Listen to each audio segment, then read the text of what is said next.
So hello everyone, this is a strategy video for those students who are giving their CA intermediate in January 2025. तो मैंने आप लोगों के लिए तीन लोगों के लिए स्ट्रेटेजी बनाई है। स्ट्रेटेजी तीन पार्ट में डिवाइड है। Category number one, category number two, category number three. यहाँ पे सबसे पहले हम सीए इंटरमीडिएट स्टूडेंट्स के बारे में बात कर रहे हैं। और सबसे पहले हम कैटेगरी वन नहीं, कैटेगरी थ्री थ्री के बारे में बात करेंगे। वो लोग जिन लोगों का पूरा सिलेबस खत्म है और वो लोग अब रिविजन करना स्टार्ट कर रहे हैं या फिर रिविजन कर रहे हैं। This video is not for you guys. मैं यहाँ पे सिर्फ कैटेगरी वन और कैटेगरी टू की बात करूंगा। पर थर्ड वाले लोग, मेरे पास आप लोगों के लिए इन्फो है। मैं एक ऑडिट का रिवीजन प्लान कर रहा हूँ जिसमें आपको 25 दिन के अंदर पूरा ऑडिट आपका रिवाइज हो जाएगा। पर डे एक चैप्टर का रिवीजन होगा और नेक्स्ट डे उस पर टेस्ट होगा। ऐसे करते करते अप्रॉक्स 25 डेज में आपका पूरा ऑडिट रिवाइज हो जाएगा।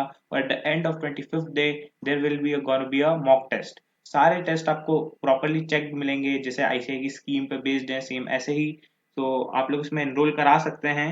ये बिल्कुल फ्री ऑफ कॉस्ट है। तो नीचे डिस्क्रिप्शन में मेरे को आप लोगों को एक वीडियो का लिंक मिल जाएगा, जिससे आप लोग क्लिक करके पूरा कैसे रजिस्टर कराना है उस 25 दिन की टेस्ट सीरीज बोल लो या फिर रिविजन सीरीज बोल लो, उसके लिए। तो कैटेगरी थर्ड वाले बच्चों, आपके लिए सिर्फ इतना ही इन्फॉर्मेशन था। अब मैं बात करूंगा कैटेगरी नंबर वन और कैटेगरी नंबर टू के बारे में। सबसे पहले कैटेगरी नंबर वन, जिन लोगों के कुछ सब्जेक्ट्स बाकी हैं, कुछ लेक्चर्स नहीं, जैसे किसी का सेकंड ग्रुप में कुछ ऑडिट बाकी होगा या फिर एफएमएसएम बाकी होगा या किसी का कॉस्टिंग बाकी होगा या फर्स्ट ग्रुप में कोई सब्जेक्ट बाकी होगा, एक या दो सब्जेक्ट ऐसा कुछ बचा हुआ है। तो उन बच्चों के मन में हमेशा डाउट होता है कि हम एक ग्रुप दें या फिर दोनों ग्रुप दें। बहुत कॉमन सी बात है। तो फिर सबसे पहले आपको यही डिसाइड करना पड़ेगा कि आपको एक ग्रुप देना है या दो ग्रुप देना है। क्योंकि अगर आपके इतना सब्जेक्ट रेडी नहीं है कि आप दो ग्रुप दे पाए, फिर भी अगर आप दो ग्रुप देने गए तो हो सकता है आपका एक भी ग्रुप क्लियर ना हो और फिर नेक्स्ट अटेम्प्ट में आपको खुद पे डाउट हो जाएगा कि मुझे एक ग्रुप देना है या दो ग्रुप देना है। तो ऐसे करते करते आपके दो से तीन अटेम्प्ट लग जाएंगे।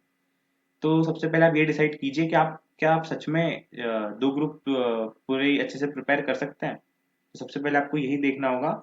और अगर आप करना चाहते हैं, आप दोनों ग्रुप देना चाहते हैं, तो ये मत भूलिएगा कि आपको ग्रुप वन रिवाइज भी करते हुए चलना है। अगर आप ग्रुप टू स्टार्ट कर रहे हैं पढ़ना, अगर आपने ग्रुप टू पढ़ना स्टार्ट कर दिया, जो आपके सब्जेक्ट बचे हुए हैं, तो कोशिश कीजिए कि आप कुछ सुबह का एक स्लॉट या शाम शाम का एक स्लॉट ग्रुप वन के रिवीजन को भी दीजिए।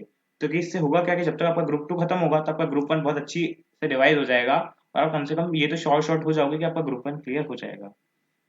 और ट्राई करो कि कम से कम 45 डेज आपको फुल्ली रिवीजन के लिए मिले, group one plus group two मिला के। तो अगर आपने ये तीनों चीजें मेक श्योर कर ली तो आप फिर दोनों ग्रुप के लिए इजीली जा सकते हैं।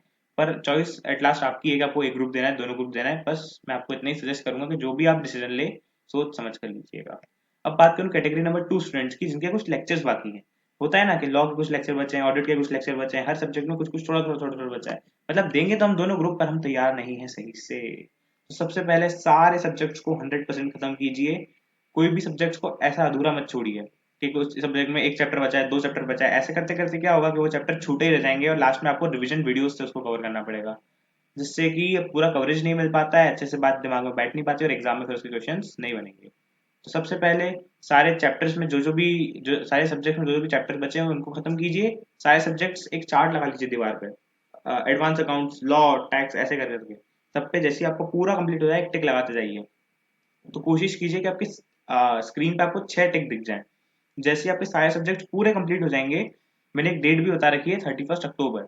अगर 31 अक्टूबर तक आपके सारे सब्जेक्ट्स, आप ट्राई कीजिए कि जितने भी लेक्चर बचे सब खत्म हो जाए, तो उसके बाद आपके पास सफिशियंट टाइम रहेगा, अप्रॉक्स 60 to 70 डेज रिवाइज करने के लिए, जो कि मोर देन सफिशियंट है। तो अगर आपने ये कर लिया तो आपके बोथ ग्रुप इजीली क्लियर हो जाएंगे।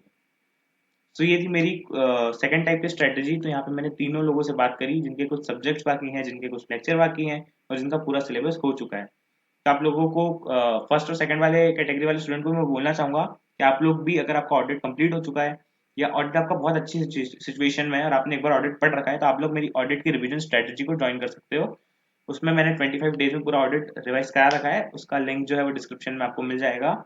तो अगर आप ऐसा करते हो तो आपको एक रिटन प्रैक्टिस हो जाएगी ऑडिट की, जिससे कि आपको एग्जाम में जब आप लिखोगे तो कुछ नया नहीं देखने को मिलेगा। क्योंकि बहुत सारे क्वेश्चन हमको जो आईसीआई लेता है वो मॉड्यूल बेस्ड ही लेता है और पुराने क्वेश्चन ही लेता है। तो अगर आप इतने सारे टेस्ट, हर चैप्टर के टेस्ट 11 चैप्टर है, तो 11 टेस्ट अगर आप दे दोगे तो उसके बाद और फिर एक लास्ट में मॉक टेस्ट भी दे दोगे, तो मतलब 99% चांस है कि you will gonna pass in the upcoming exam. So call आपका है, एक ग्रुप देना है, दोनों ग्रुप देना है, ये अटेम्प्ट नहीं देना है, अगला अटेम्प्ट देना है, सब कुछ आपके ऊपर ही डिपेंड करता है। सो मेहनत तो आप ही लोगों को करनी पड़ेगी। It's your call, your choice. Thank you.